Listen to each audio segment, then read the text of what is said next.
புது புது அர்த்தங்கள் நிகழ்ச்சியை பார்த்துட்டு இருக்கிறவங்க எல்லாருக்கும் என்னுடைய அன்பான வணக்கங்கள். இன்றைய நிகழ்ச்சியில் பங்கேற்பதற்காக அனைத்து இந்திய அண்ணா திராவிட முன்னேற்ற கழகத்தின் ஆவடி குமார் அவர்களும் மார்க்சிஸ்ட் கம்யூனிஸ்ட் கட்சியின் கனகராஜ் அவர்களும் நமது அரங்கத்துக்கு வந்திருக்கிறாங்க. வணக்கம். நிதியமைச்சர் அருண்ஜேட்லியை குறிவைக்கிறாரா சுப்பிரமணிய சாமி? பிரதமர் நரேந்திர மோடியினுடைய அதிகாரப்பூர்வமற்ற செய்தி தொடர்பாளராக செயல்படுகிறாரா சுப்பிரமணிய சாமின்னு காங்கிரஸ் கட்சி கேள்விகளை எழுப்புது. ரகுராம் ராஜனை தொடர்ந்து ரிசர்வ் வங்கி ஆளுநர் ரகுராம் ராஜனை தொடர்ந்து இந்தியாவின் முதன்மை பொருளாதார ஆலோசகர் அரவிந்த் சுப்பிரமணிய சாமி குறிவித்து தாக்குகிறார். சுப்பிரமணியன் வர்சஸ் சுப்பிரமணியன் அப்படின்னு எல்லாம் ஊடகங்கள்ல இன்று செய்திகள் இருக்கு. நீங்க எப்படி பார்க்குறீங்க இந்த சர்ச்சையை? இல்லை, பொதுவாக நீங்கள் பார்த்தீங்கன்னு சொன்னால் ரகுராம் ராஜனாக இருக்கட்டும் அல்லது அரவிந்த் சுப்பிரமணியமாக இருக்கட்டும், இவங்க ரெண்டு பேரும் நவீன தாராளமய கொள்கைகளை அமுல்படுத்த வேண்டும் என்பதில் ரொம்ப தீவிரமாக இருக்கக்கூடியவங்க. இவங்க அமெரிக்காவில் இருந்தபோது அப்படி தான் இருந்தாங்க. எனவே இந்தியாவிற்குள் இவர்கள் வருகிற போது நீங்கள் இவங்க ரெண்டு பேரையும் மட்டும் தனியாக பார்க்க வேண்டியதில்லை. மன்மோகன் சிங் அமெரிக்காவிலேருந்து தான் வந்தார், மண்டக் சிங் அலுவாலியா அமெரிக்காவிலிருந்து தான் வந்தார். இப்போ அது ஒரு ஃபேஷன் ஆயிடுச்சு. உலக வங்கி, சர்வதேச நிதி நிறுவனம், WTO என்ன நினைக்கிறாங்களோ அதை இந்தியாவில் அமுல்படுத்துவதற்கான கருவிகளாக இவங்க வந்தாங்க. ரகுராம் ராஜன் கேஸில் என்ன பிரச்சனை அப்படின்னு சொன்னால், இந்த இந்தியாவில் குரோனி கேபிட்டலிசம் பெரிய அளவுக்கு தன்னுடைய கட்டுப்பாட்டிற்குள் கொண்டு வருவதற்கு முயற்சிக்குது. அதாவது முதலாளித்துவனுடைய விதிகளை மீறி ஒரு முறைகேடான வழிகளில் இது தன்னை உயர்த்தி கொள்வதற்கு சில பேர் முயற்சி பண்ணுறாங்க என்று ஒரு சமீப காலமாக அந்த கருத்து எல்லா தரப்பிலும், அதாவது உண்மையான சந்தை போட்டிங்கிறது இல்லாம அரசுக்கு நெருக்கமானவர்கள் கை மேலோங்குவதற்கான வேலைகளை, அதிகாரத்தை சுற்றி வேலைகள் நடக்குது அப்படிங்கிறத நீங்க குரோனிக்கா சொல்றீங்க. இதுல நீங்க வெறுமனே சுப்பிரமணிய சாமி தானாக தன்னுடைய சுய கருத்தின் அடிப்படையில் இதை சொல்கிறார் என்று நான் எதிர்பார்க்கலாம். நீங்க பிஜேபி நீங்க லிஸ்ட்ல சொன்ன எல்லாருமே, பட்டியலிட்ட எல்லாருமே அமெரிக்காவிலிருந்து இங்க நிதி ஆலோசனை சொல்றாங்க, நிதி அமைச்சராக இருக்காங்க அல்லது முக்கியமான நிதி தொடர்பான பொறுப்புகள்ல இருக்காங்க அப்படிங்கறத நீங்க அமெரிக்காவினுடைய அல்லது சர்வதேச நிதியங்களுடைய ஆணைகளை செயல்படுத்துவதற்காக வந்தாங்கன்னு சொல்றீங்க. அப்போ ஒரு சுதேசியாக இருக்கக்கூடிய எந்த ஒரு தனி மனிதருக்கும் அவர்களுக்கு எதிரான உணர்வு வர்றது இயல்பானது தானே. நீங்க அப்படி கருத்து சொல்ற சுப்பிரமணிய சாமியை யாருக்காகவோ கருத்து சொல்றாருன்னு எப்படி சொல்றீங்க? சுப்பிரமணிய சாமி எங்கிருந்து வந்தாருங்கிற கேள்வி இருக்கு. சுப்பிரமணிய சாமி ஆல் அலாங் த பீரியட். இன்னைக்கு சொல்ற அரவிந்த் சுப்பிரமணியம் அமெரிக்காவில் இருந்தபோது நீங்க அறிவுசார் சொத்துரிமை குறித்து அவர் என்ன சொன்னார், இந்தியாவினுடைய நீங்க மருந்து துறைகளுக்கு எதிராக அவர் என்ன சொன்னார் என்றெல்லாம் பேசுகிற சுப்பிரமணியன் சாமி இதுக்கு முன்னால பேசல. நான் இதுல தான் என்ன சொல்றேன்னா, இதுல சுப்பிரமணியம் சாமின்னு தனியாக எடுக்காதீங்க. இது ஒரு கிரைசிஸ் இருக்குது. ஒரு கிரைசிஸ் என்ன அப்படின்னு நான் பார்க்குறேன் அப்படின்னு சொன்னால், இப்போ ரகுராம் ராஜனை நீங்கள் அவருடைய செயல்பாடுகளின் அடிப்படையில் யாரும் தப்பு சொல்லலாம். இந்த குரல் வந்த உடனே, சுப்பிரமணிய சாமிகிட்டேருந்து வந்த உடனே ஆடிட்டர் திரு குருமூர்த்தி இன்னொரு தரப்பிலிருந்து அதை ஆரம்பிக்கிறார். நேற்று அவர் இந்தியன் எக்ஸ்பிரஸ் பத்திரிகையில் எழுதியிருக்கிறதுல ஒன்று என்ன சொல்கிறாருன்னா, அப்படி போகிற போக்கிலே சொல்கிறார், நீங்கள் பேட் லோனை பெரும் பணக்காரர்கள் வாங்கி கொண்டு கட்டாமல் இருக்கக்கூடிய கடனை கட்ட வைக்க வேண்டும் என்று இவர் முயற்சிக்கிறார் என்பது ரகுராம் ராஜன் மீது இருக்கக்கூடிய குற்றச்சாட்டு. முதலாளித்துவம் தனக்குத்தானே ஒழுங்குபடுத்துவதற்கு சில இதெல்லாம் வச்சுருக்கு. நீங்கள் இயற்கை வளங்களை எடுப்பதோ அல்லது பொது சொத்துக்களை எடுத்துக்கொள்வதோ, குறைந்த விலையில் எடுத்துக்கொள்வதற்கோ அது ஒரு சட்ட விதிகளை அது உருவாக்குது. அந்த விதிகளையும் தாண்டி போகிற போது அது பொருளாதார வளர்ச்சிக்கு சரியில்லை என்கிற காரணத்தினால்தான் அதை சொல்கிறாங்க. எனவே இது சுப்பிரமணியன் சாமி இல்லை, அவர் ஒரு குரங்கு குட்டி. நீங்கள் அதை விட்டு ஆழம் பார்க்குறாங்க. ஆழம் பார்த்த பிறகு தான் அதில் என்ன ரெஸ்பான்ஸ் இருக்குன்னு தெரிஞ்ச பிறகு இவ்வளவு வலுவாக ரகுராம் ராஜனையும் நீங்கள் அதுக்கு முந்தைய கவர்னர் ரெட்டி அவர்களையும் ஒப்பீடு செய்து இவர் ஸ்மால் ஸ்கேல் இண்டஸ்ட்ரீஸை பற்றி கவலைப்படலை என்று அவர் எழுதுகிறார். நான் என்ன கேட்குறேன்னா, நிதி கொள்கை பணக்கொள்கை ரெண்டு இருக்குது.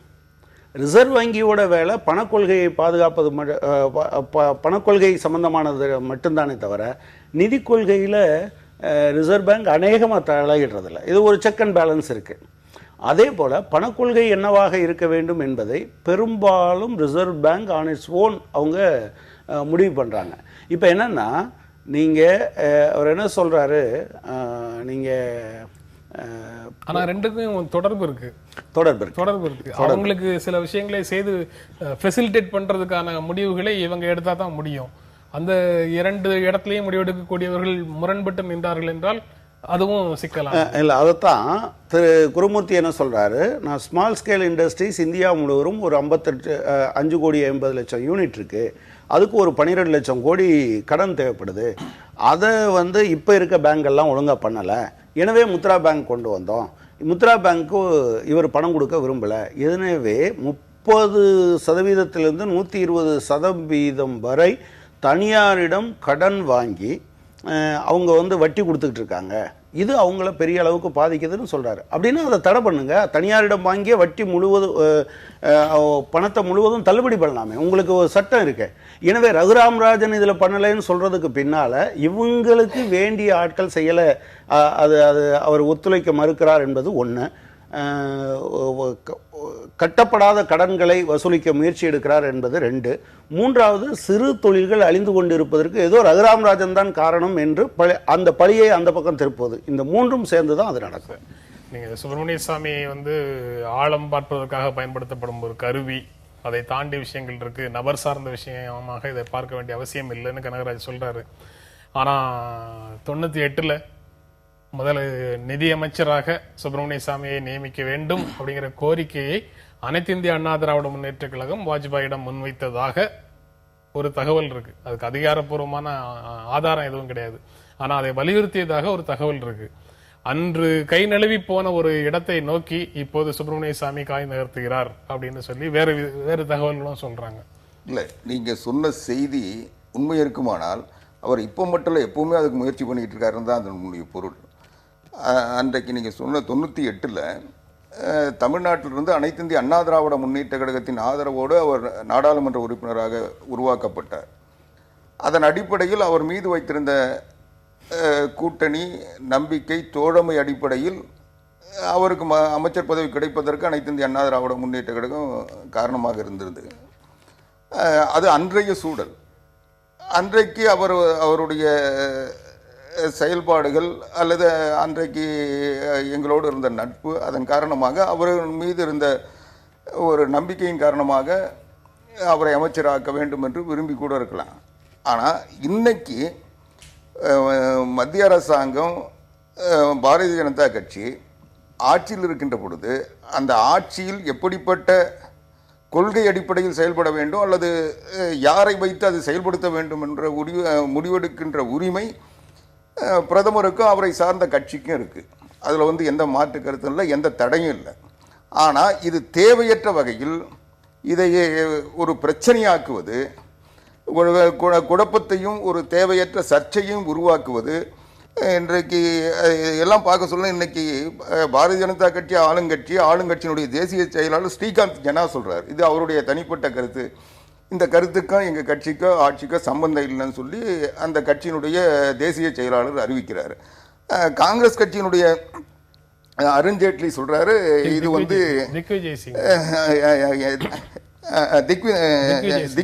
சொல்றாரு.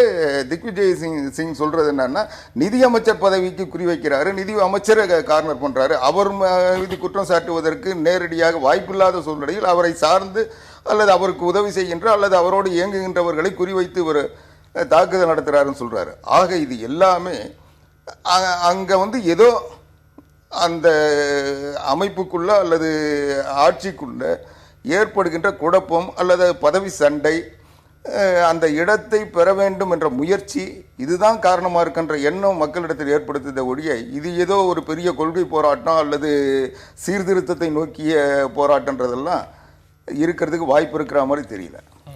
சீர்திருத்தத்துக்கான போராட்டம் உள்ளுக்குள்ள கொள்கை ரீதியாக எந்த விதமான மோதலும் இல்லை, தனி நபர்களுடைய பதவி குறித்த சண்டையே அது.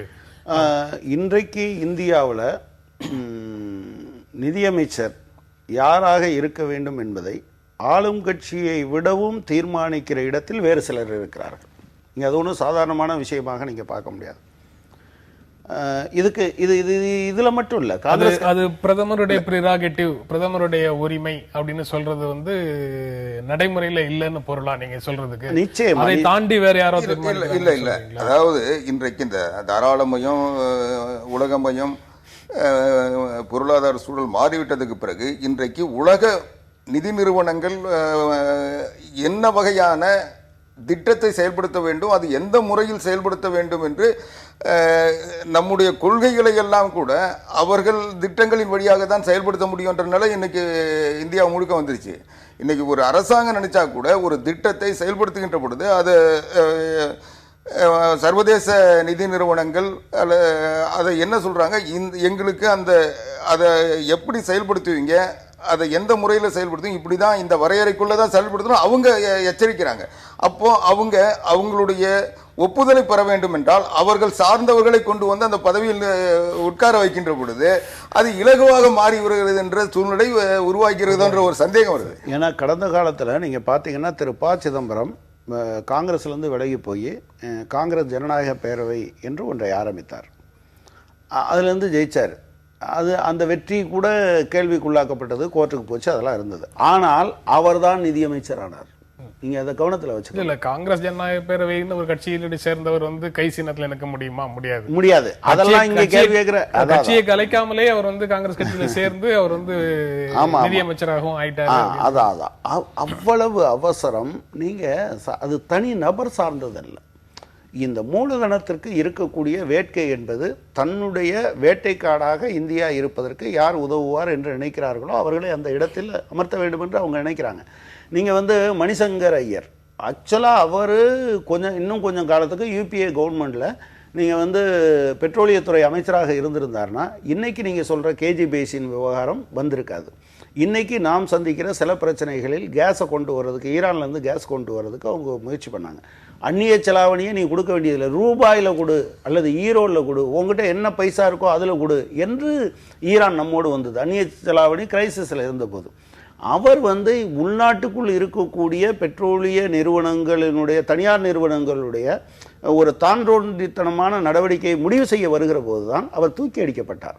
அதுக்கு பின்னால் ஜெய்பால் ரெட்டி வந்து கொஞ்சம் மாடரேட்டாக இருப்பார்னு பார்த்தாங்க. அவர் சில நடவடிக்கை எடுத்தோன்னா அவரை தூக்கி அடிச்சுட்டு திரு வீரப்ப மொய்லி வந்தோடனே விறுவிறுவிறுன்னு எல்லா ஃபைலையும் கையெழுத்து போட்டார்.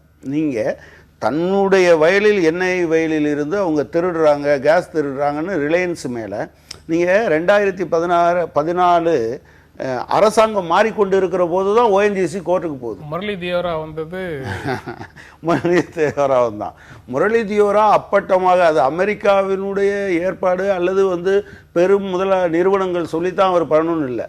ஆன் ஹிஸ் ஓன் அவர் அந்த மாதிரியான கேரக்டர் உள்ளவர். நான் இவங்கெல்லாம் பொலிட்டிக்கல் எலிமெண்ட்டாக சொல்கிறேன். அவர் அரசியல்வாதியாக தோற்றமளித்தாலும் தெரியல, முரளி தியோரா வேற ஒரு பிரீடு. ஆக்சுவலாக அதிகாரிகளை வெளியில் இருக்கக்கூடிய நிதி நிறுவனங்கள் வந்து தங்களுடைய கொள்கைகளுக்காக செயல்படுத்துவதற்காக நிறுத்துறாங்க அப்படின்னு சொல்றாரு. அதனுடைய அப்படிலாம் நடக்கிறது உண்மையாக இருந்தால் இந்தியாவுக்குள்ளே இருக்கக்கூடிய சுதேசி பொருளாதாரத்தின் மீது நம்பிக்கை இருக்கக்கூடிய சில செக்மெண்ட் வந்து அந்த முயற்சிகளுக்கு எதிராக குரல் கொடுப்பது இயல்பானது தானே அப்படின்னு தான் நான் ஆரம்பத்திலேருந்து உங்ககிட்ட கேட்டேன். அதனுடைய பிரதிநிதியாக சாமி இருக்க மாட்டாரா? இல்லை, நான் என்ன கேட்குறேன், இவங்க அப்படி சொல்றது உண்மையாக இருக்கும் பட்சத்தில் நீங்கள் உள்நாட்டு தொழில்களை 100% டிஃபென்ஸில் நீங்கள் பாதுகாப்பு துறையில் 100% அந்நிய நேரடி முதலீட்டை நீங்கள் அனுமதிப்பதனுடைய நோக்கம் என்ன? உங்களுக்கு அதை நீங்க விமர்சிக்க மாட்டீங்களா? நீங்க அதை விமர்சிக்கிறாங்க, அதையும் விமர்சிக்கிறாங்க. அது என்னன்னா, அது வந்து இந்த மாமன் அடித்தாரோ மகிழிறகு சிறகாலேங்கிறது மாதிரி அந்த அடியா தான் இருக்கே தவிர இதை சொல்றது மாதிரி சொல்ல ரகுராம் ராஜன் மஸ்ட் கோ என்று சொல்லுகிற சுதேசி சாக்ரான் மஞ்ச் அந்த விஷயத்தில் அப்படி சொல்ல மாட்டேன்னுதே. நீங்க ஏராளமான பொருட்கள் இந்தியாவில் நீங்க வந்து சிறு குறு தொழில்களுக்கு என்று ஒதுக்கப்பட்டு இருந்தது. பட்டாசு, தீப்பெட்டியை உட்பட எடுக்கிற போது இந்த குரல் இவ்வளவு அழுத்தமாக வரலையே, இதற்கு என்ன அர்த்தம்? எனவே அது பேலன்ஸ் பண்றது இந்த வருகிற குரலை இல்ல எங்களையே கொஞ்சம் பேர் இதை எதுக்குறோம் என்று சொல்வதற்கான ஒரு ஏற்பாடு தவிர உண்மையில் அது இல்லை. அதாவது சுதேசி பொருளாதாரத்தை வலியுறுத்துகின்ற, சுதேசி பொருளாதாரத்தை மேம்படுத்த வேண்டும் அல்லது சுதேசி பொருளாதாரம் இந்தியாவை தீர்மானிக்க வேண்டும் என்று கருதுகின்ற உணர்வாளர்கள் இருக்கிறாங்க, தமிழ்நாட்டிலும் இருக்கிறாங்க. அதை நான் வந்து இல்லைன்னு சொல்லலை. இந்தியா முழுக்க அதுக்கான ஒரு போராட்டம் இன்னும் பிஜேபிக்குள்ளேயே கூட அது இருக்குது. ஆனால் இன்றைக்கு அந்த குரலும் சுப்பிரமணிய சாமியினுடைய குரலும் ஒன்றா இருக்கிறதுக்கு வாய்ப்பு இல்லை. அவர் அதை பயன்படுத்த வேணா முயற்சி பண்ணுறாருன்னு சொல்லாமல் ஒழிய, ஆனால் இன்றைக்கு அவருடைய குரல் என்பது தனிப்பட்ட தாக்குதலாகவும் ஒரு அதிகாரத்திற்கு வரக்கூடிய ஒருவரை குறிவைத்து அதற்கு அவரை அந்த அதிகாரத்துக்கு வரவிட ரகுராமராஜன் விஷயத்திலேயே அதுதான் நடந்தது. அவரே அதை விட்டுட்டு போகிற நிலை வந்தது. அதனால் இது கொள்கை ரீதியாக அல்லது இந்த நாட்டின் மீது நம்பிக்கையோடு இருக்கின்றவர்கள் அந்த பதவியில் வர வேண்டும் என்பதற்காக ஏற்படுத்தப்பட்ட தாக்குதல் இல்லை. இது ஏதோ ஒரு நோக்கத்திற்காக அவர்கள் குறியீட்டை அடைவதற்காக முயற்சியாக தான் இதை கருத முடியுமே ஒழிய அதையும் ஒப்பிடுவது சரியா இருக்காது. நீங்க சொல்ற மாதிரி அந்த கான்ஸ்பிரசி தியரி படி பார்க்கணும்னா அரவிந்த் சுப்பிரமணியனை ரிசர்வ் வங்கி ஆளுநராக நியமித்துவிட கூடாது என்பதற்காக இந்த சர்ச்சையை அவர் உருவாக்குகிறார்னு ஒரு தியரியில ஊடகங்கள் சொல்லுது. ரகுராமராஜனுக்கு அடுத்து அவர் வருவார்ன்ற யூக செய்திகள் வந்த உடனே அவர் மீது தாக்குதல், இவ்வளவு நாள் அந்த தாக்குதல் இருந்தா அது ஒரு நேர்மையான தேவையான தாக்குதல். அதை முதலாவதாக ஒரு தியரியாக ஊடகங்கள் சொல்லுது. இரண்டாவது சொல்றது அரவிந்த் சுப்பிரமணியனோ ரகுராமராஜனோ இலக்கு இல்ல, இலக்கே உண்மையிலேயே அவருடைய இலக்கு நிதியமைச்சர் அருண்ஜேட்லி தான் அப்படின்னு சொல்றாங்க. நிதியமைச்சர் அருண்ஜேட்லியை குறி வச்சு அடிச்சாலும் கூட அதுக்கப்புறம் அடுத்த கட்டமாக நிதியமைச்சராக தானே வருவதற்கு முயற்சி செய்கிறார் அப்படின்னு எல்லாம் அந்த ஒவ்வொரு நாளிதழ்லயும் ஒவ்வொரு தியரி வருது. அது அதன்படி இருக்கா இல்லையாங்கிறது தெரியல. அதை பிரதமர் தான் நிதியமைச்சரை தேர்வு செய்யணும். அவர் ஏற்கனவே தேர்வு செய்து ஒரு நிதியமைச்சரை வச்சிருக்காரு, அவருடைய பொறுப்புல ஓடிட்டு இருக்கு. இந்த டெவலப்மெண்ட் எல்லாம் ஒரு பேட்டர்ன் இருக்கு. ரகுராமராஜனை முதல்ல சுப்பிரமணிய சாமி திட்டினாரு, அருண்ஜேட்லி அதுக்கு ஒப்புதல் இல்லைன்னு சொன்னாரு. ஆனா ரகுராமராஜன் வெளியில போனாரு. இப்ப திரும்ப அரவிந்த் சுப்பிரமணியனை பற்றிய விமர்சனத்தை சுப்பிரமணிய சாமி முன்வைக்கிறாரு. அந்த விமர்சனத்தில் உடன்பாடு இல்லைன்னு பாஜக சொல்லுது. இல்லை, இது எல்லாமே ஒரு பேட்டர்ன். நீங்க சொன்னா கூட நான் என்ன சொல்றேன், பாரதிய ஜனதா கட்சி அல்லது மத்திய அரசாங்கம் தன்னுடைய உறுப்புகளுக்கு இடையில் ஏற்படுகின்ற குழப்பமாகவும் அதிகார போட்டியாகவும் தான் இதை பார்க்க முடியும். இது ஏன்னா அது பேசுற இடமோ தளமோ இது இல்லை. ஒரு கட்சி, ஆரோக்கியமான கட்சி தங்களுக்குள் விவாதிப்பதும் தங்களுக்குள் பிரச்சனைகளை உருவாக்கி கொள்வதும் அந்த அமைப்புகளுக்குள் நடந்தால் அது ஒரு ஆரோக்கியமான அல்லது தேவையான சர்ச்சையாகவும் விவாதமாகவும் எடுத்துக்கொள்ளப்படும். ஆனால் இது அவங்க அமைப்புல பேசாம, ஆட்சிக்கு நிர்வாகத்துக்குள்ள பேசாம பொது தளத்தில் இதை விவாதிக்கிறாங்கன்னு சொல்ல, இது ஒரு தேவையற்ற சர்ச்சை மட்டும் இல்ல, இது ஏதோ ஒரு தவறான இடத்தை நோக்கிய பயணமா தெரியுது. இல்லை, இதுல கூட ரகுராமராஜன் இந்த அரசாங்கத்தால் நியமிக்கப்பட்டவர் அல்ல. ஆனா அரவிந்த் சுப்பிரமணியம் இந்த அரசாங்கத்தால் நியமிக்கப்பட்டவர். அப்போதும் சுப்பிரமணிய சாமி இருக்காரு. அமெரிக்காவில் இருந்து பணி செய்து கொண்டிருந்த ஒருத்தரை பற்றி இந்த ப்ரொஃபைல்லாம் தெரியாமலா இந்த அரசாங்கம் நியமித்திருக்கோம்? அப்படிப்பட்ட ஒருத்தரை இப்போ அட்டாக் பண்ணுற போது அது தெரியாமல் இருந்திருக்கிறதுக்கு வாய்ப்பு இல்லை. It is in convenience with central government அப்படிங்கிறது தான் என்னோட அபிப்பிராயம். கட்சிக்கு அடங்காதவர்கள் எங்களை தர்ம சங்கடமான நிலைமைக்குள்ளாக்குறாங்க அப்படின்னு பொதுவாக வெங்கையா நாயுடுவும் சொன்ன செய்தி இன்றைய நாளிதழில் இருக்கு. ஆக கட்சிக்குள்ள சம்மதத்தை எப்படி பெறுகிறார், யாரிடமிருந்து பெறுகிறார்ங்கிறது பெரிய கேள்வி. காங்கிரஸ் கட்சியினுடைய குற்றச்சாட்டு பற்றி விரிவாக பதில் சொல்ல வேண்டியது பாஜக தான். நம்ம தொடர்ந்து பேசலாம் ஒரு இடைவேளைக்கு பிறகு. தமிழ்நாட்டில் நடைபெற இருக்கின்ற உள்ளாட்சி தேர்தலில் தேமுதிக தனித்து போட்டியிடும்னு அந்த கட்சியினுடைய மாநில பொருளாளர் இளங்கோவன் சொன்னதாக ஒரு செய்தி இருக்கு. அதிகாரப்பூர்வமாக தேமுதிகவும் மக்கள் நல கூட்டணியோடு செய்து கொண்ட உடன்பாட்டிலிருந்து வெளியேறுகிறது அப்படின்னு தெரியுது. எதனால வேகமாக உள்ளாட்சி தேர்தலுக்கு முன்னால 2 அமைப்புகள், உங்க அணியில இருந்த அமைப்புகள் 2 வெளியே போகுது? ஒன்று, ஒரு மாற்றத்திற்கான முயற்சியை சிபிஎம் எடுத்தது. நீங்கள் அடுத்து அது சிபிஐ ஏற்றுக்கொண்டது. அதன் பின்னால் அந்த விடுதலை சிறுத்தைகளும் மறுமலர்ச்சி திராவிட முன்னேற்ற கழகம் வந்தது. அது மக்கள் நல கூட்டு இயக்கமாக இருந்தது. அது தொடரும் என்று நாங்கள் ஆரம்பம் தொட்டு அறிவிச்சிருக்கோமே தவிர, இது தேர்தல் உடன்பாடு மட்டும்தான். இந்த குறைந்தபட்ச செயல் திட்டத்திலையோ மற்ற இடத்துலையோ இல்லை. ஆனாலும் இதில் தொடர்ந்து இருக்க முடியுமானா இருக்க முடியும். ஆனால் அவங்களுக்கு என்ன பிரச்சனை இருக்குன்னு நான் நினைக்கிறேன் அப்படின்னு சொன்னால், இந்த தோல்வி அவங்களுக்குள்ள ஒரு அநேகமாக நாங்கள் நிறைய இடத்துல ஜெயிப்போன்னு நினைக்கலைன்னா கூட, இந்த கூட்டணியில் இருந்தவங்களுக்கு என்ன இருந்ததுன்னா, ஒரு கணிசமான சதவீத வாக்குகளை பெறுவோம், இப்போ எங்கள் கட்சிக்குள்ளே நாங்கள் பேசுகிற போது இது உடனடியாக பெரிய மாற்றத்தை நம்ம கொண்டு வந்துட முடியும் என்று நான் நினைக்கல. இது ஒரு மாற்றத்துக்கான துவக்கம். இதை நிரந்தரமாக்குவது, மாற்றத்தை நோக்கி, கொள்கை பூர்வமான மாற்றத்தை நோக்கி போவது என்று முடிவெடுத்தோம். அந்த முடிவில் பல்வேறு காரணங்களுக்காக பல்வேறு கட்சிகளும் அதில் கூட்டணிக்கு வந்திருக்கக்கூடும். அப்போ இந்த தோல்வி என்பது இயல்பாகவே ஒரு தோல்வி வந்த பிறகு அது ஒரு கடுமையான தோல்வி என்று தான் அதை பார்க்கணும். ஒரு ஒரு ஒரு மாற்றத்துக்கான முயற்சியை செய்கிற போது இந்த தோல்வி வந்த உடனே ஓகே இது ஒன்றும் நமக்கு சரிப்பட்டு வராதோ என்று நினைத்திருக்கக்கூடும். அதன் காரணமாக அவங்க போயிருப்பாங்க. ஆனால் அவர் அது தொடர்ச்சியாக இன்னொன்று என்ன சொல்கிறாருன்னா, நாங்கள் தனித்து போட்டியிடுவோம், எங்கள் தலைமையை ஏற்றுக்கொள்ளுகிற யார் வேண்டாமானாலும் இருக்க முடியும் என்றும் அவர் சொல்லியிருக்கார். ஸோ உள்ளாட்சி தேர்தல் என்பது பொதுவாகவே எங்கள் கட்சி ஆல் அலாங் த பீரியட் என்ன நினைக்கிதுன்னா, இன்னும் கூடுதலான இடங்களில் போட்டியிடுவதற்காக தனித்து போட்டியிடுவதே அப்படி இருக்கிறது பெட்டராக இருக்கும் என்று தான் நினைக்கிறோம். ஒரு அரசியல் போராட்டமாக நீங்கள் சட்டமன்ற தேர்தலோ பாராளுமன்ற தேர்தலோ இருக்கிறது மாதிரி இது இருக்காது. இது இது கீழே இருக்கக்கூடிய உள்ளூர் பிரச்சனைகளோடலாம் சம்மந்தப்பட்டது என்று பார்க்குறோம். திரு இளங்கோவன் அப்படி சொல்லியிருக்காரு. அப்படி சொல்லியிருந்தால் அதில் ஒன்றும் பெருசாக ஆச்சரியப்படுறதுக்கு எதுவும் இல்லைன்னு நான் நினைக்கிறேன். சரி, ஆச்சரியப்படுறதுக்கு எதுவும் இல்லை. அரசியல் போராட்டமாக உள்ளாட்சி தேர்தலை பார்க்க வேண்டியது இல்லை. அது உள்ளூர் பிரச்சனைகள் பெரும்பாலும் ஆதிக்கம் செலுத்தக்கூடிய ஒரு தேர்தல் அப்படிங்கிறத நீங்க எப்படி பாக்குறீங்க? இல்ல, எந்த தேர்தலுக்கு தேர்தல் ஒரே உத்தியோட இருக்க முடியாதுங்கிற மாபெரும் கோட்பாட்டை முன் வச்சவங்க நீங்க. இந்த தேர்தலுக்கும் அதே கோட்பாடு தானா, தனித்து போட்டிங்கிற கோட்பாடு தானா? எந்த பிரச்சனையாக இருந்தாலும், அது உள்ளூர் பிரச்சனையாக இருந்தாலும் வெளியூர் பிரச்சனையாக இருந்தாலும், அரசியல் சார்பு இல்லாமல், இன்னும் சொல்ல போனால் கட்சிகளுடைய தாக்கம் இல்லாமல் எந்த தேர்தலும் நடைபெறக்கூடிய சூழல் இந்தியாவில் இல்லை, தமிழ்நாட்டில் இல்லை, நிச்சயமாக இல்லை.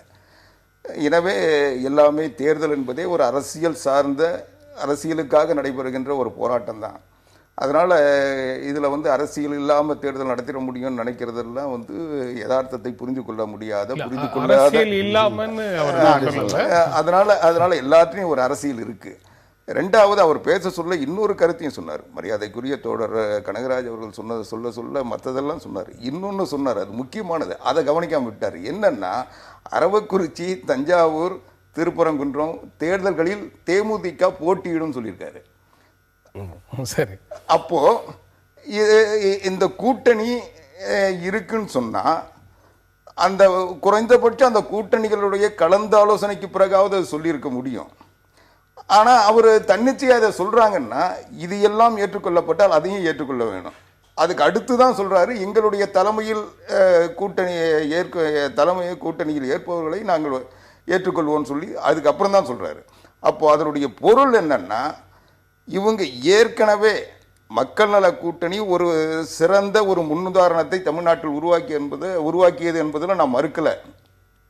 மக்கள் ஒரு நல்ல நோக்கத்திற்காக தமிழ்நாட்டில் எதிர்க்கட்சி என்ற ஒரு வெற்றிடம் இருந்த சூழ்நிலையில் அந்த வெற்றிடத்தை நிரப்புவதற்காக உருவாக்கப்பட்ட மக்கள் நல கூட்டணி, அந்த வெற்றிடத்தை யார் உருவாக்கினாரோ அவருடைய தலைமையில போய் இணைஞ்சாங்க. அந்த நிலையில ஒரு தனக்கு தந்த வாய்ப்பையே கோட்டை விட்ட ஒருத்தரை அந்த வாய்ப்பை உருவாக்குறதுக்கு முன் வச்சதனுடைய பாதிப்பு மக்கள் நல கூட்டணியை பாதிச்சதுன்னு நான் கருதுறேன். இவ்வளவு பெரிய தோல்வி, இவ்வளவு பெரிய இழப்பு மக்கள் நல கூட்டணிக்கு வந்ததுக்கு காரணம் அவர்களுடைய தலைமை மாற்றம். அவர்களுடைய தலைமையை கொண்டு போய் இன்னொரு செயலிழந்த அல்லது நிராகரிக்கப்பட்ட ஒரு தலைமையிடம் ஒப்படைத்ததனுடைய விளைவு அந்த கூட்டணியை போச்சு. அதனால இன்னும் யாராவது ஏமாற வருவாங்களான்னு எதிர்பார்க்கிறாங்கன்றத அதனுடைய பொருளா நான் கருதுறேன்.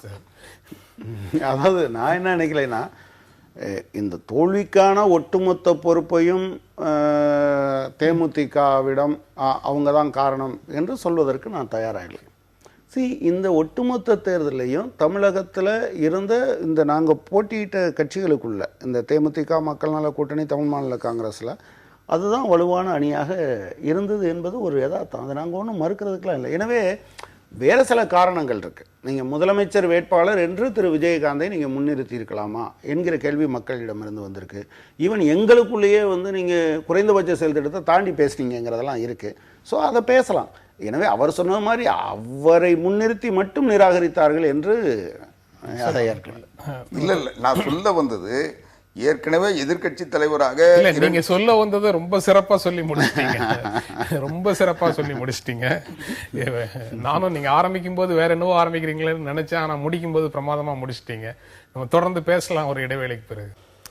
உள்ளாட்சி தேர்தல்களில் மேயருக்கான நேரடி தேர்தல் முறை ரத்து, இனி கவுன்சிலர்களே மேயரை தேர்வு செய்வார்கள் அப்படின்னு செய்தி வருது. நேற்று அதற்கான திருத்த மசோதாவை சட்டப்பேரவையில் அரசு தாக்கல் செய்திருக்குது. ஆவடிக்குமார் 2011 நீங்களே கொண்டு வந்த ஒரு மாற்றத்தை இப்போது நீங்களே திரும்பவும் மாற்றுறீங்க. வழக்கமாக ஆட்சி மாற்றத்திற்கு பிறகுதான் முந்தைய ஆட்சி செய்ததை எல்லாம் மாற்றுவீங்க. இப்போ உங்கள் ஆட்சி செய்ததையே நீங்க மாத்துறீங்க, என்ன காரணம்? இல்லை, 1996 2001 இந்த முறையில் தான் இருந்தது. 2006 தான் திமுக மறைமுக தேர்தலை கொண்டு இல்லை திமுக மறைமுக தேர்தலை கொண்டு வந்தாங்க.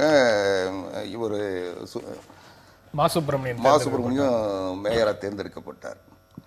ஆனால் அப்போ என்ன நடந்ததுன்னு உலகத்துக்கே தெரியும், ஊடகத்துக்கு அதிகமாக தெரியும். என்னன்னா, அந்த தேர்தல் எப்படி நடந்ததுன்றதுக்கு சென்னை உயர்நீதிமன்றம் தந்த சரி முடிச்சிடறேன். அந்த தேர்தல் சரியாக நடக்கல அல்லது கவுன்சிலர்ஸ் தேர்தலுக்காக நடத்திட்டு முடிச்சிடறேன். நான் சொல்ல வந்தது வேற, நீங்க புரிஞ்சுக்கிட்டது வேற. அதாவது அந்த தேர்தல் என்ன நடந்ததுன்னா, முறைகேடுகள் நடந்து அந்த முறைகேடுகள் உயர்நீதிமன்றத்தில் எழுப்பப்பட்டு 99 இடங்களுக்கான தேர்தல் ரத்து செய்ய உயர்நீதிமன்றம் ரத்து செய்து மறு தேர்தல் நடத்தப்பட்டது. அதுல குறிப்பிடத்தக்க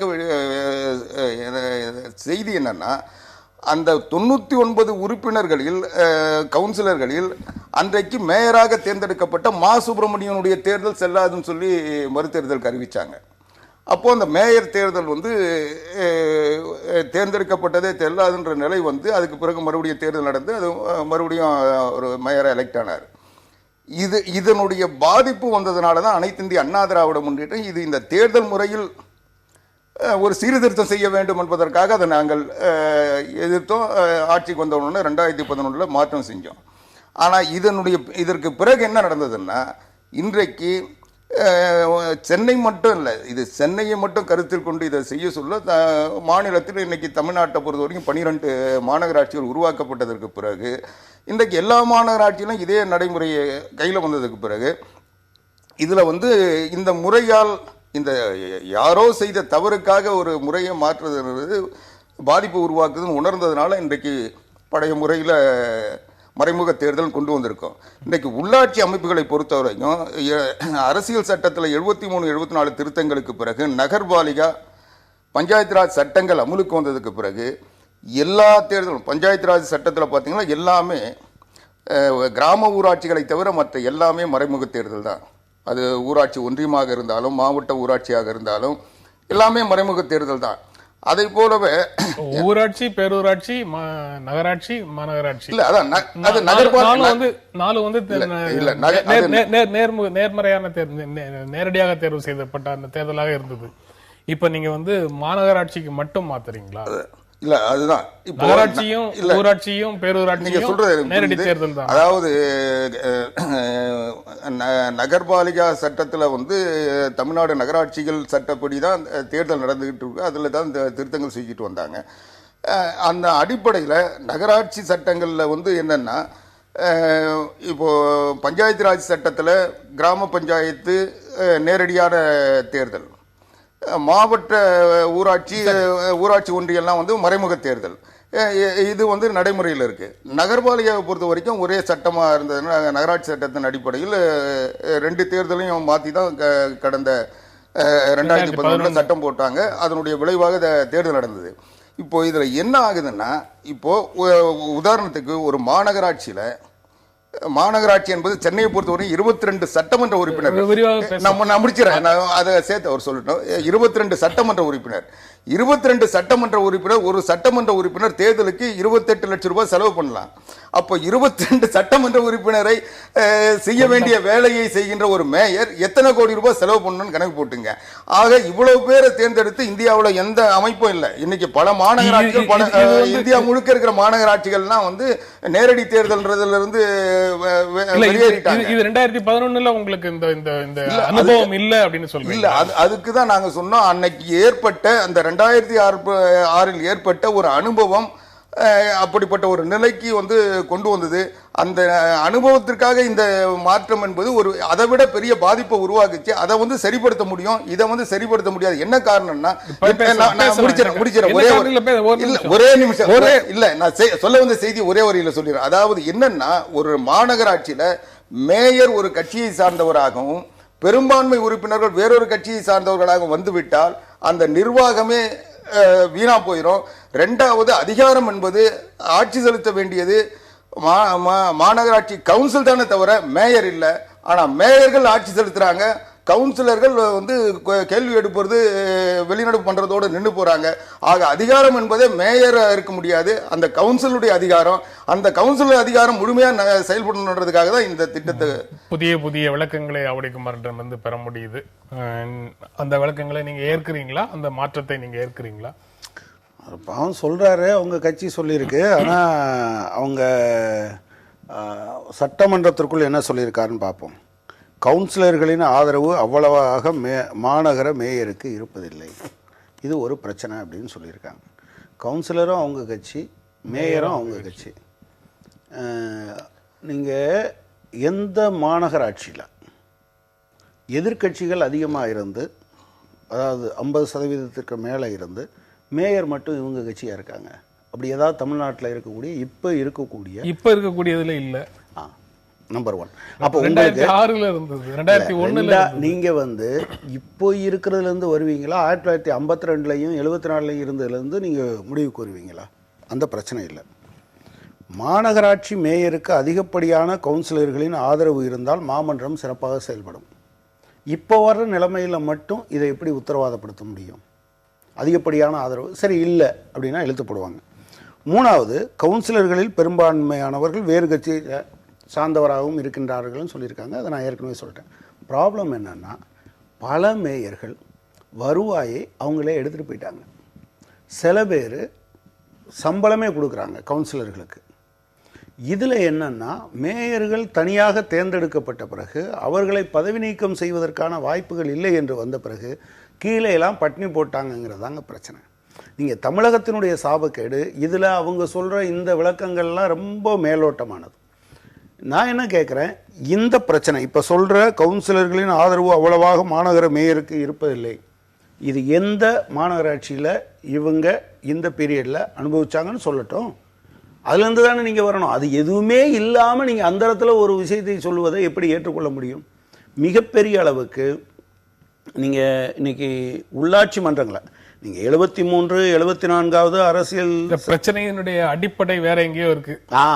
அடிப்படை வேற எங்கேயோ இருக்கு. அது சென்னையில 10 தொகுதி திமுக ஜெயிச்சிருக்கு. நீங்க தூத்துக்குடியில ஒரு 1.5 பஞ்சாயத்து மட்டும்தான் கூடுதலாக மாநகராட்சி பகுதியை தாண்டி 1.5 பஞ்சாயத்து மட்டும்தான் வருது, அங்கே திமுக ஜெயிச்சிருக்கு. மதுரையில் சில பகுதிகளில் திமுக நயமாக திரும்பவும் வெற்றி பெற முடியும் என்கிற விஷயங்கள் இருக்குது. இதையெல்லாம் அவங்க என்ன பார்க்குறாங்க அப்படின்னு சொன்னால், அதை தடுத்து நிறுத்துவதற்கான ஏற்பாடாக இவர்கள் பார்க்கிறார்கள். இன்னொன்று கவுன்சிலர்கள் அது ஒரு ஃபீடிங் பாயிண்டாக இருக்கணும்னு நினைக்கிறாங்க. அது இல்லைங்கிறதும் அவங்களுடைய பிரச்சனையாக இருக்குது. இல்லை, அது தோழருடைய அரசியல் நிலைப்பாடு அல்லது அவருடைய பார்வையின் எடுத்துக்கலாம். ஆனால் உண்மை என்னன்னா, ஏற்கனவே நடந்தது இல்ல. அதாவது கட்சிகள் திராவிட முன்னேற்ற கழகத்துக்கு மாநகராட்சி பகுதிகளில் கிடைத்திருக்கக்கூடிய சட்டமன்ற தேர்தல் வெற்றியை அடிப்படையாக வச்சு நீங்க இந்த முடிவெடுத்தீங்கன்னு கட்சிகள் சொல்லுது. அதை தாண்டியும் வேற ஒரு காரணம் இருக்குமோங்கிற சந்தேகம் உங்களுடைய ஸ்டேட்மெண்ட்ல இருந்து ஆழ்ந்து பார்த்தா, மாநகராட்சி மேயர்களுக்கு இப்போ இந்த 5 வருடங்கள்ல கூட மாநகராட்சி உறுப்பினர்களிடம் இருந்து ஆதரவு பெறவில்லைன்னா உங்க கட்சிக்குள்ள ஏதோ சிக்கல் இருக்குன்னு பொருள். உங்கள் கட்சி மேயர்களுக்கு உங்கள் கட்சி உறுப்பினர்கள் ஆதரவு கொடுக்கவில்லை அப்படிங்கிற அனுபவமும் உங்களுக்கு இந்த 5 ஆண்டுகள் கிடைச்சிருக்குங்கிறதான அர்த்தம். அப்போ இல்ல அனுபவம் சொல்ல முடியாது.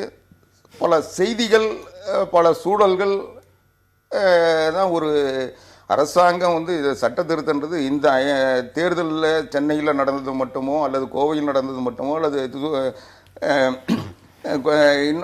திண்டுக்கல்ல நடந்தது மட்டுமே வச்சுக்கிட்டு ஒரு முடிவு எடுக்க முடியாது. ஒரு பொதுவான சட்டம் வந்து எல்லா தேர்தலுக்குமான சட்டமாக இதை கொண்டு வர சொல்ல, இது ஒரு கட்சியினுடைய நலனுக்காக கொண்டு வரல. இது முழுக்க முழுக்க கிராம பஞ்சாயத்துகள் அல்லது பஞ்சாயத்து உள்ளாட்சி. அதாவது என்ன பிரச்சனைனா, இந்த 5 வருடங்கள்ல 2011 ஆகஸ்ட் 31ஆம் தேதி நீங்க வந்து Tamil Nadu municipal laws second amendment act கொண்டு வந்து நிறைவேற்றும் போது இல்லாத ஒரு புரிதல் அல்லது ஒரு அனுபவம் இப்ப இருக்கு உங்களுக்கு. இந்த 5 வருடங்கள்ல இருக்கு, நிச்சயமா இருக்கு. அது என்னன்னு எங்களுக்கு நேரடியாக தெரியல. ஆனா உங்களுக்கு ஏதோ ஒண்ணு இருக்கு, அது என்னன்னு தெரிஞ்சுக்கிறதுக்கு தான் முயற்சி பண்றது. அது நீங்க தெரிஞ்சுக்கிறதுக்கு முயற்சி பண்றதுக்காக பாராட்டுக்கள். அதாவது இது தெரியலன்னு மட்டும் சொல்லாதீங்க. இல்ல எங்களுக்கு தெரியல, உங்களுக்கு தெரிஞ்சிருக்கு.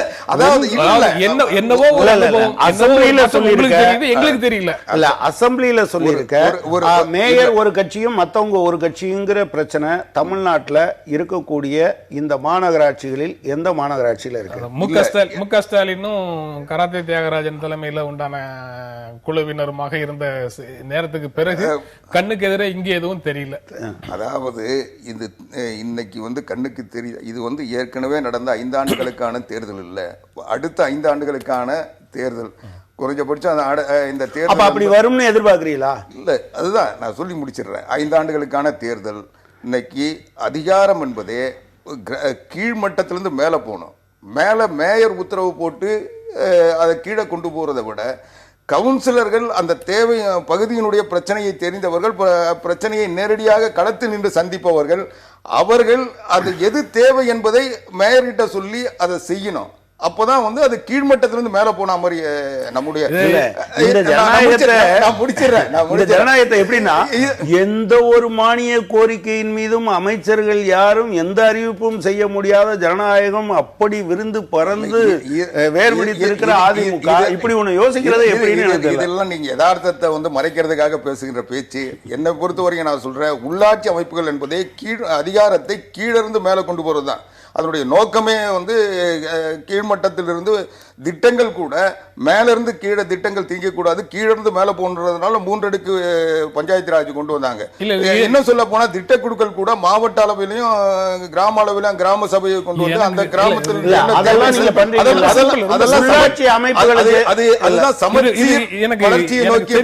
எனக்கு தெரியாத விஷயங்களுக்கு தயவு செய்து என்ற சந்தேகங்களுக்கு தெளிவு கொடுங்க. நீங்க வந்து நகராட்சிகள்லயும் ஊராட்சிகள்லயும் பேரூராட்சிகள்லயும் இந்த மாதிரி சிக்கல்கள் வராது, மாநகராட்சிகள்ல மட்டும்தான் வருமா, இல்ல அங்கேயும் வந்து நேரடி தேர்தல் இருக்காதா? இல்ல, நீங்க சொல்றது புரியுது. ஒரு மாநகராட்சியில ஒரு கவுன்சிலர் என்பவர் ஏறத்தாழ குறைஞ்சபட்சம் ஒரு 15,000 நீங்க 22 எம்எல்ஏ தொகுதிகளை உள்ளடக்கிய ஒரு மாநகராட்சி சொல்லி முடிச்சிடுறேன். இல்ல நீங்க ஏற்கனவே சொல்லிட்டீங்க அதுக்கான காரணத்தை.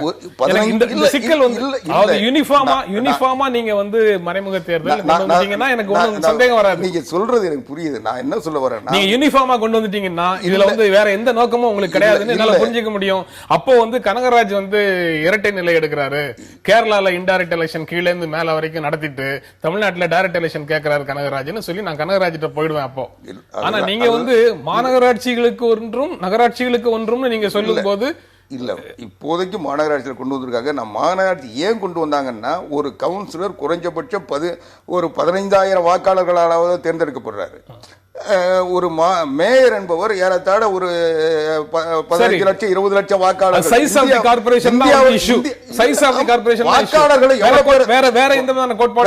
நோக்கம் இல்ல, அதாவது அதிகாரத்தை வந்து கீழ்மட்டத்துக்கு கொண்டு போகணும், இலகுவாக்கணும்ன்றதான் நோக்கம். இன்னைக்கு வந்து இந்தியாவினுடைய ஜனாதிபதி வந்து மறைமுகமாக தேர்ந்தெடுக்கப்படுறாரு. முதலமைச்சர் பிரதமர் எல்லாருமே வந்து பிரதிநிதிகளால தான் தேர்ந்தெடுக்கப்படுறாங்க. அதை நீங்க கீழே வரைக்கும் கொண்டு வந்துட்டீங்கன்னா நான் பேசுறது நீங்க ஒரு மாநகராட்சி தேர்தல் என்பது, மேயர் தேர்தல் என்பது 4 நாடாளுமன்ற உறுப்பினர் 3 நாடாளுமன்ற உறுப்பினர் சேர்த்து ஒரு தேர்தல் நடத்த சொல்ல எவ்வளவு பெரிய. சரி, அதுக்காக தான் மறைமுக தேர்தல். அதாவது மாநகராட்சியினுடைய சைஸ் தான் பிரச்சனை. அப்படின்னா தூத்துக்குடி வந்து மாநகராட்சியும் 1.5 பஞ்சாயத்தும் சேர்ந்ததுதான் தொகுதியே. அப்ப அது ரொம்ப சின்னதா இருக்கு. அதை எதுக்கு உங்க மாத்தணும்? வேற சில பகுதிகள் இல்ல ஒரு விஷயம் நான் சொல்றேன், வேற எங்கேயாவது இந்த மாதிரியான தூத்துக்குடியில தான் சிக்கல் ஏதோ இருக்கு. வேற எங்கேயாவது நான் உங்ககிட்ட என்ன கேட்கிறேன், இப்படி அமைச்சர் எங்கேயாவது பேசியிருக்காரா? 2வது உள்ளாட்சி அமைப்புகளை வலுப்படுத்துறாங்களாமே, அதுக்கான நிதியை வந்து நீங்க எங்கேயாவது கூடுதலா ஒதுக்கியிருக்கீங்களா? உள்ளாட்சிகளுடைய சுயேட்சையான செயல்பாடு. நீங்கள் போன தடவை கோயில்பேட்டில் எனக்கு தெரிஞ்சு என்ன சொன்னாங்கன்னா, மேலையும் நாங்கள் கீழையும் நாங்கள் வந்தால் தான் இந்த 2வது பைப்லைன் திட்டம் வரும்னு சொன்னாங்க. இன்றைக்கு வரை அதில் எந்த கமிஷன் கூடுதலாக கேட்குறாங்கன்னு சொல்லிட்டு வந்த 2 கான்ட்ராக்டரும் விட்டுட்டு போயிட்டாங்க. கமிஷன் தாங்க பிரச்சனை இன்னைக்கு. அதை நீங்கள் ஏதோ உள்ளாட்சிகளை நாங்கள் வேறுபிடிக்க வைக்கிறோம் அப்படின்னு சொல்கிறது எப்படி சரியாக இருக்க முடியும்? அது நியாயமற்றது. அதை அமைச்சரே சொல்கிறதுக்கு அவருக்கு மனசு வரல. அதை நண்பர் ஆவடி குமார் அதை அவங்க கட்சியை காப்பாற்றுறதுக்காக ரொம்ப சிரமப்படுறார். ஆனால் செய்தித்தாள்களில் அவங்கள விட்டுருவோம். கேரளாலையும் மேற்கு வங்கத்திலையும் கூட மறைமுகமான முறையில தான் கீழே இருந்து மேல வரைக்கும் எல்லா விதமான தேர்தலும் நடக்குது அப்படின்னு சொல்றாங்க. தமிழ்நாட்டில் மட்டும் நேரடியான தேர்தலை நீங்க வலியுறுத்துறீங்களே? இல்ல இல்ல இல்ல இல்ல பிரச்சனை என்னன்னா, இது நேரடி தேர்தல் மறைமுக தேர்தல் என்கிற பிரச்சனையிலிருந்து சொல்லல. இப்படி ஒரு அட்ஹாகிசம் இருக்குங்கிறதானா? நீங்கள் என்னோட டிஸ்கஷனை எங்கேயுமே பார்த்தீங்கன்னா, நீங்கள் 73வது 74வது சட்ட திருத்தம் நேரடி தேர்தல் தான் நடத்த வேண்டும் என்றோ மறைமுக தேர்தல் தான் நடத்த வேண்டும் என்றோ அது சொல்லலை. அது சொல்லாமல் இருக்கிறதுக்கான காரணம் பிரத்யேகமான பல பகுதிகளிலும் பலவிதமான பிரச்சனைகள் இருக்கிறது. அது மாநில அரசினுடைய உரிமை. ஆனால் இந்த மாநில அரசு என்ன செய்யக்கூடாது அப்படின்னு சொன்னால், எனக்கு இந்த தேர்தலில் நான் தோற்று போவேங்கிறதுக்காக இது சட்டத்தை மாற்றுறது, அல்லது எனக்கு பிடிக்காத ஆள் வந்துடக்கூடாதுங்கிறதுக்காக சட்டத்தை மாற்றுறது. நான் உங்கள்கிட்ட கேட்குறேன்ல, இப்படி ஸ்பெசிஃபிக்காக சொல்லட்டும். கவுன்சிலர்களின் அதாவது இது தொடர்ந்து 2006, 2007, 2009, 2011, இப்போ 2016 அப்படின்னு சொல்லி தொடர்ச்சியாக இந்த உள்ளாட்சி தேர்தல் தொடர்பாக ஒவ்வொரு கட்சியும் ஆட்சியில் இருக்கும்போது மாற்றி மாற்றி மாற்றி மாற்றி பல்வேறு திருத்தங்களை கொண்டு வந்திருக்குது. இது எல்லாமே அந்தந்த தற்காலிகமான அரசியல் சூழலுக்கான தீர்வாக அதை செய்யறாங்க. அது இது எதுவுமே ஒரு நீண்டகால பார்வையில தொலைநோக்கோட செய்ததாக தெரியல. அப்படி இருக்கும்போது என்ன நியாயத்தை இங்க என்ன பேசி நடைமுறைப்படுத்திட முடியும்? இல்ல, அதாவது நான் பேசி நடைமுறைப்படுத்துறதுங்கிறது, நீங்க இப்படி விவாதிக்கிற போது ஜனங்கள் ஒரு குறிப்பிட்ட ஸ்டேஜில் இதில் எல்லைட் ஆவாங்க. நீங்கள் சில இடங்களில் நீங்கள் மாநகராட்சி இப்போது அவங்க எதையுமே, எனக்கு ரொம்ப வருத்தமாக இருக்கிறது, ஒரு தமிழகத்தினுடைய ஆட்சி பொறுப்பில் இருக்கிறவங்க அவங்க வேட்பாளரை தேர்வு பண்ணாலும் சரி, மேயரை தேர்வு பண்ணாலும் சரி, கவுன்சிலரை தேர்வு பண்ணாலும் சரி, அல்லது ஒரு சட்ட திருத்தம் கொண்டு வந்தாலும் சரி, அவங்க கட்சி அஃபேரை எப்படி நடத்துகிறாங்களோ அப்படி நடத்துகிறாங்க. நீங்கள் நேற்று அமைச்சர் பேசியதில் இருக்கக்கூடிய கண்டென்ட் என்னங்க? ஒரு ஆழ்ந்து நாங்கள் அதையெல்லாம் பரிசீலித்து இந்த முடிவுக்கு வந்தோம் அப்படிங்கிறதுக்கு 1-2 உதாரணத்தோட சொல்லி கன்வின்ஸ் பண்ணியிருக்காங்க. அப்படி எதையாவது ஒன்று சொல்லட்டும். இறுதியாக நீங்க என்ன சொல்லுங்க? இல்ல, நான் என்ன சொல்ல விரும்புறேன்னா, ஏற்கனவே இருக்கிற முறை அது தொடர வேண்டும் என்பதுதான் எங்களுடைய நிலைப்பாடு. அதுதான் சரியாக இருக்கும். நீங்க எந்த விதமான மாற்றத்தை கொண்டு வந்தாலும் அந்த மாற்றத்தை உறுதியாக தெளிவாக எந்த பின்னணியில செய்றீங்களோ அந்த பின்னணியோடு சட்டமன்றத்துல அமைச்சர் நேற்று கொடுத்திருந்தாருன்னா இந்த விவாதம் இவ்வளவு தூரம் வளர்ந்திருக்காது. ஆனா அவர் சொன்ன இது ஏற்றுக்கொள்ளக்கூடிய ஒரு காரணமாக தெரியல. அமைச்சர் மசோதாவை முன்மொழி தான் பேசியிருக்காரு. அந்த மசோதாவுல என்ன சொல்லணுமோ அதை சொல்லியிருக்காரு. அதை சுருக்கமா தான் சொல்ல முடியும். இப்போ கேட்க சொல்ல மாநகராட்சிக்கு ஏன் இதை கொண்டு வரீங்க, நகராட்சி கொண்டு வரலன்னு சொன்னார். இன்னைக்கு கூட கிராம ஊராட்சிகள் நேரடியாக தேர்ந்தெடுக்கப்படுது. ஊராட்சி ஒன்றியங்கள், மாவட்ட ஊராட்சி மறைமுக தேர்தல் எப்பவுமே இன்டைரக்டா தான் இருக்கு. இல்ல, எப்பவுமே எல்லாமே எப்பவுமே இருந்தது உண்டு. ஒன்றியத்துக்கும் அது மாதிரி இருந்தது உண்டு, மாற்றம் வந்தது உண்டு. ஆக மாற்றம் என்பது தொடர்ந்து வந்துகிட்டு இருக்குது. சீர்திருத்தன்றது மாவட்ட ஒன்றியத்துக்கும் ஊராட்சி ஒன்றியத்துக்குமான தேர்தல் எப்பவும் நேரடி மறைமுகம்னு குழப்பத்துக்குள்ள போனதே. மாநகராட்சி கூட எப்பவுமே இருந்தது இல்லையே. நேரடி தேர்தல் எப்பவுமே இருந்தது இல்லையே. இடையில வந்ததுதான். அதனால இது ரெண்டாவது, இன்னைக்கு புரட்சி தலைவி அம்மா அவர்கள் 50% பெண்களுக்கு ஒதுக்கீடு செஞ்சிருக்காங்க. இப்போ 50% பெண்கள், நான் ஒரே ஒரு கருத்து, 50% பெண்களுக்கு உருவாக்குகின்ற போது, உதாரணத்துக்கு நான் சொல்றேன், சென்னை மாநகராட்சியுடைய மேயர் பதவி பெண்களுக்கு ஒதுக்கப்பட்டால், ஒரு இன்னைக்கு இருக்கிற சூழ்நிலை ஒரு பெண் இந்த 22 எம்எல்ஏ தொகுதிக்குரிய செலவை செய்து அந்த இடத்துக்கு வர முடியாது. அவர்களுக்கும் வாய்ப்பு வரணும்னா இந்த கவுன்சிலராக இருந்த எளிமையா மேயர் ஆயிட முடியும். அதனால ஒரு கட்சி ரீதியாக மட்டும் இல்ல, இது சமுதாயத்தில் இருக்கின்ற ஆண்களுக்கு இணையாக இருக்கின்ற பெண்களுக்கும் ஒரு வாய்ப்பை உருவாக்க வேண்டும் என்பதற்காக இந்த திருத்தம் கொண்டு வந்திருக்காங்க. அமைச்சர் சொல்லாத புதிய விளக்கத்தை கொடுத்திருக்கிறாரு. இந்த நிகழ்ச்சியில பங்கேற்று உங்களுடைய கருத்துக்களை பகிர்ந்து கொண்டதற்கு எங்கள் நெஞ்சார்ந்த நன்றி. மீண்டும் சந்திப்போம். நன்றி, வணக்கம்.